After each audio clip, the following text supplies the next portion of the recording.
امام حسین خطبہ دے رہے ہیں تو یزید کی فوج سے نا لشکر آوازیں دینے لگا، کیا بلا؟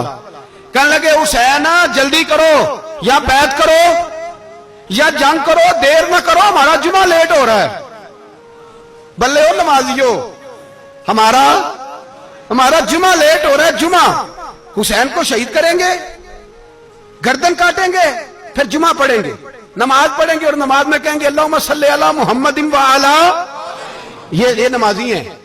اہل بیت کی گردن پہ چھری چلائیں گے، پھر نماز پڑھیں گے اور کہیں گے اللہم صلی علی محمد وعلی۔ بلے ہو نمازیو، علامہ ہزاروی کہا کرتے تھے بلے ہو نمازیو، کیسے نمازی ہو کہ اہل بیت کی گردن پہ چھری اور ساتھ ہی اللہم صلی علی محمد وعلی، یہ کیسے نمازی ہو؟ یہ آج پوری دنیا کا حکمران اللہ ماشاءاللہ اسی طرح کا نمازی ہے۔ وہ کہتا میری فوٹو دیکھی نہیں، میں نے عید پڑھی ہے مسجد میں، دیکھا نہیں فوٹو لگی ہوئی تھی، میں نے بھی عید پڑھی ہے، جمعہ پڑھا نہیں میں نے، میرا بھی ابا فوت ہو جائے تو جنازہ پڑھتا ہوں، مولوی مجھے مسلمان کیوں نہیں مانتا؟ میں نے کہا یزید کو کیوں نہیں امام حسین نے مسلمان مانا؟ وہ تو دمشق کی جامع مسجد کا خطیب تھا۔ امام حسین نے سبق دیا ہے، سبق کہ زانی شرابی کو حکمران بنایا جا سکتا، پر میں کیا کروں، کلیجہ پھٹتا ہے، روح کامتی ہے، دل تڑپتا ہے۔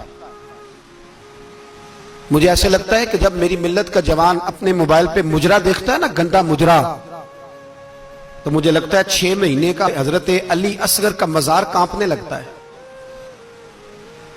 کہ یا اللہ جس کام کے خلاف میں نے 6 مہینے کی جان قربان کی، میرے ماننے والے وہ کام کر رہے ہیں، میرے ماننے والے۔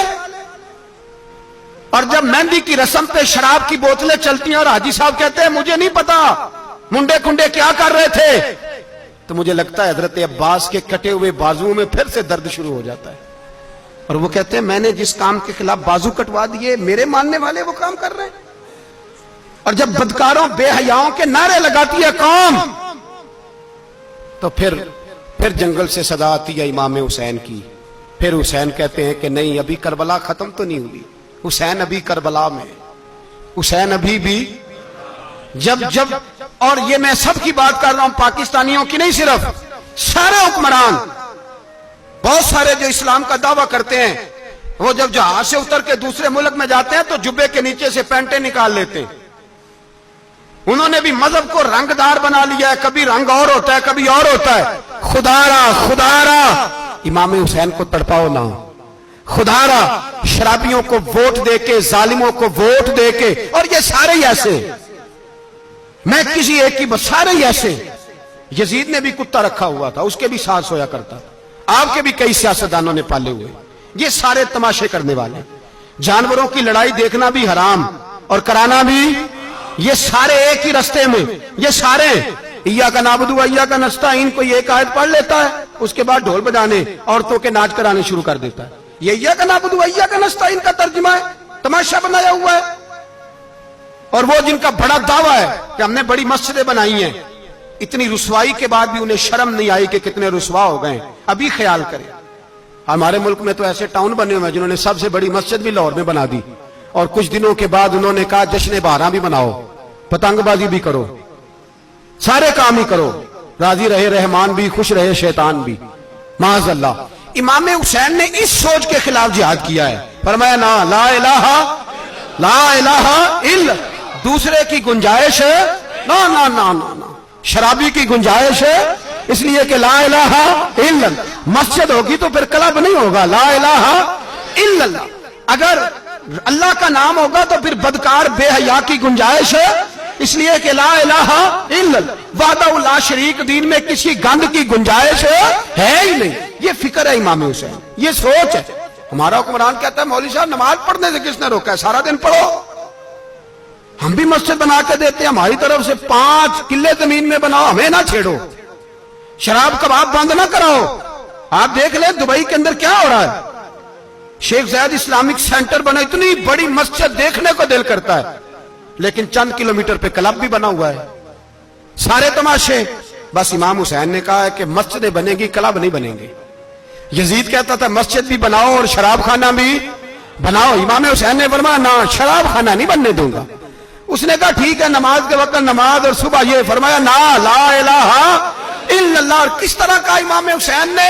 آپ نے فرمایا خود ہی کا سر نہاں، اقبال ترجمہ کرتے ہیں خود ہی کا سر نہاں لا الہ الا اللہ، خود ہی کا تیغ فساں لا الہ الا اللہ، اگرچہ بت ہیں جماعت کی آستینوں میں پر مجھے ہے حکم ازاں لا الہ الا اللہ، اور بہار ہو کے خزاں لا الہ الا اللہ۔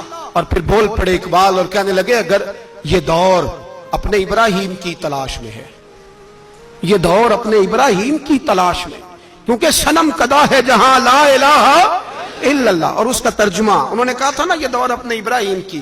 ہمارے شہر کے بزرگ تھے شیخ عبدالصبور بیگ منشور ہزاروی علیہ رحمہ، انہوں نے ترجمہ کیا، وہ کہنے لگے اس شاہ مشرقین کی، اس نور عین کی۔ مجھے حضرت صاحب کا یہ شعر بڑا ہی پسند ہے، بڑا ہی پسند ہے مجھے ان کا یہ مصرع بڑا ہی پسند ہے۔ اور میں ان کی قبر پہ جب ان کے انتقال کے بعد آگے بڑھا فاتحہ کے لیے تو پھر بھی میرے کانوں میں ان کا یہ فکرہ گونج رہا تھا، وہ کہا کرتے تھے اس شاہ مشرقین کی، اس نور عین کی، مطلوب ہے جہاں کو قیادت حسین کی، ہر سو یزیدیوں کا زمانے میں زور ہے، ہر سو یزیدیوں کا، دیکھو بزرگ کیا کہتے ہیں، ہر سو یزیدیوں کا، ایک یزید تھا نا، ہر سو یزیدیوں کا، اس شاہ مشرقین کی، اس نور عین کی، مطلوب ہے جہاں کو قیادت حسین کی، ہر سو یزیدیوں کا زمانے میں زور ہے، منشور آج پھر ہے ضرورت حسین کی۔ میرے بھائی امام حسین، اب پتہ کیا کیا کریں، ایک معروف نعرہ ہے، امام حسین تو زندہ باد ہے، اور انشاءاللہ وہ پہلے بھی زندہ باد تھے، قیامت تک کی زندہ باد ہے، حسین ہی تو زندہ باد ہے۔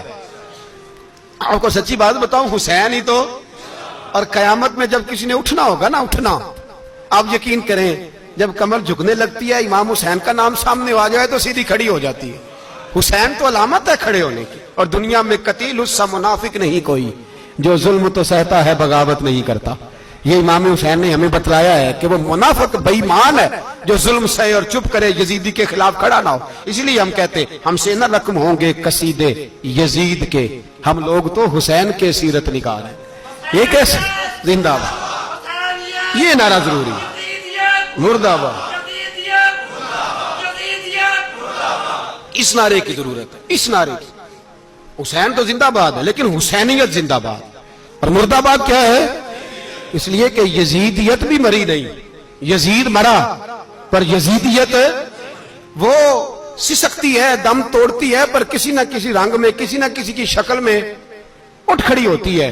اسی لیے اقبال نے کہا ستیزہ کار رہا ہے ازل سے تا امروز، چراغ مصطفی سے شرار بو لہبی۔ اس نے کہا ہر جگہ کہیں نہ کہیں حضور علیہ السلام کی روشنی سے کوئی نہ کوئی لڑنے کی، کھڑے کرو اپنے آپ کو۔ کیوں ظالموں کی مدد کرتے ہو؟ کیوں بے ایمانوں کے سپورٹر بنتے ہو؟ کیوں ان لوگوں کے نعرے لگاتے ہو جو یزیدی ہیں؟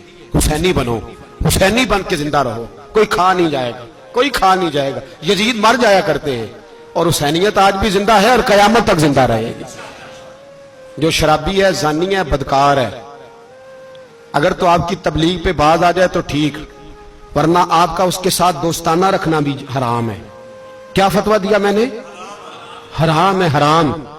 اگر آپ کا دوستانہ ہے تو پھر 9-10 محرم کو دیگ نہ پکانا چاول کی، اس لیے کہ امام حسین کو تیری بریانی کی کوئی ضرورت نہیں، تیری باسمتی اور چھوٹا گوشت سنبھال کے رکھنا گھر میں، کوئی حاجت نہیں۔ اگر شرابی، کبابی، زانی، بدکار سے دوستانہ ہے، اگر محلے کے غریبوں کو گالی دینے والوں کے ساتھ تیری دوستی ہے تو پھر 10 محرم کو چاول کی دیگ بالکل نہ پکانا، اس لیے کہ یہ کوئی تماشا نہیں کہ دوستی قاتل سے بھی مقتول سے یارانہ بھی، کوئی مطلب نہیں اس بات کا۔ امام حسین کو ماننا ہے تو پھر ڈٹ کے مانو، مظلوموں کے ساتھ کھڑے ہو جاؤ، غریبوں کے ساتھ کھڑے ہو جاؤ، برما کی بات کرو، برما کے مسلمان کی بات کرو، فلسطین، کشمیر، ان سب کے حق میں مسلمان اس وقت کھڑے ہوں گے جب سوچ حسینی ہو جائے گی، جب نظریہ حسینی ہوگا پھر کھڑے ہوں گے۔ 10 محرم ضائع نہیں کریں۔ اہل سنت کی علماء جہاں جہاں قرآن و سنت کی روشنی میں امام حسین کی بات کریں، جہاں جہاں بھی کریں، وہاں جا کے شریک ہو۔